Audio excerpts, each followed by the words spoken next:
அனைவருக்கும் என் அன்பு வணக்கம். நான் ஆயுர்வேதிக் மருத்துவர் ஆஃபிலா. ரொம்பவே மனசை உழுக்கக்கூடிய ரொம்பவே கவலைக்குள்ளாகக்கூடிய ஒரு விஷயம் தான் புதுச்சேரியில் இப்போ நடந்தது.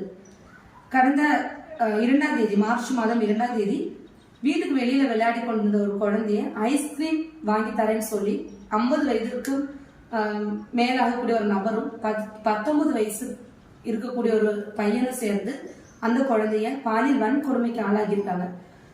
இன்னைக்கு அந்த குழந்தையோட பெற்றோர்கள் எந்த மாதிரியான மனநிலையில இருக்காங்க அப்படிங்கிறது நமக்கு தெரியும். நம்ம வீட்லயும் குழந்தைகள் இருக்காங்க, விளையாட போறாங்க, ஸ்கூலுக்கு போறாங்க, எப்படி நம்ம வெளியில அனுப்ப முடியும்? இத்தனைக்கு நம்ம குழந்தைகளுக்கு குட் டச் பேட் டச் சொல்லி கொடுத்துதான் வளர்க்குறோம். குழந்தைகள்கிட்ட வெளியில யாராவது சாக்லேட் கொடுத்தா வாங்காதீங்கன்னு சொல்லிதான் வளர்க்குறோம். இருந்தும் நாளுக்கு நாள் இல்லைன்னா நிமிடத்துக்கு நிமிடம் பாலியல் வன்கொடுமை அதிகமாகி கொண்டுதான் இருக்கிறது. கடந்த 2018ஆம் ஆண்டு கூட இதே மாதிரி எல்கேஜி படிக்கக்கூடிய ஒரு சின்ன சிறுமி வீட்டுக்குள்ள இருந்து டிவி பார்த்து கொண்டு இருக்கும் போதே அந்த குழந்தை கடத்தப்பட்டு பாலியல் வன்கொடுமைக்கு ஆளாகியிருக்காங்க. அந்த குழந்தைக்கு கூட இதுவரைக்கும் ஒரு நியாயம் இல்லைன்னா நீதி இதுவரைக்கும் கிடைக்கல. அதுக்கு இடையில பாத்தீங்கன்னா கேரளால 6 வயது மதிக்கக்கூடிய ஒரு சிறுமி பாலியல் வன்கொடுமைக்கு ஆளாகி உயிர் போகக்கூடிய நிலைமையில ஒரு குழந்தை ஆகிடுச்சு. ஸோ அந்த நபருக்குமே சரியான தண்டனையும் வழங்கப்படலை. அந்த ஒரு பிரச்சனையும் இன்னைக்கும் கோர்ட்ல கேஸா தான் நடந்துட்டு இருக்கு. ஸோ இப்படியே போயிட்டு இருந்துச்சு அப்படின்னா நம்மளோட நிலைமை என்ன ஆகுறது? நம்ம குழந்தைங்களை எப்படி படிக்க வைக்க முடியும்?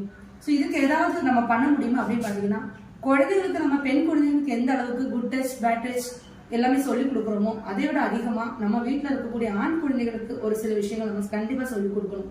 பெண் குழந்தைகளை மதித்து நடக்கிறதும் பெண்களுக்கு தேவையான மரியாதை கொடுக்கறதும் எல்லாமே சிறு வயதுல இருந்து ஆண் குழந்தைகளுக்கு நம்ம சொல்லிக் கொடுக்கணும். அதையும் தாண்டி இன்னைக்கு போதைப் பொருட்கள் ஸ்கூல் வாசல்ல, கடைகள்ல, சின்ன சின்ன கடைகள்ல எல்லா இடத்துலயுமே பரவி நிறைய குழந்தைங்க 12 வயது 13 வயது குழந்தைங்க கூட போதைப் பொருளுக்கு அடிமையாகிறாங்க. ஸோ அரசாங்கம் இதுக்கு ஒரு சரியான முடிவெடுத்து போதைப் பொருட்களை ஒழிச்சு தவறு பண்ணக்கூடிய குற்றவாளிகளுக்கு எவ்வளவு சீக்கிரம் தண்டனை கொடுக்க முடியுமோ அவ்வளவு சீக்கிரம் நீங்க தண்டனை கொடுத்தால் மட்டும்தான் நம்ம குழந்தைங்க அதுக்கு சேஃபா இருக்க முடியும். இன்னொரு ஆதிரா, இன்னொரு ஆசிஃபா, இப்படி ஒவ்வொரு பேர்கள் நம்ம கேட்காம இருக்க முடியும்னு சொல்லி வருத்தத்தோடு நிறுத்துறேன். நன்றி.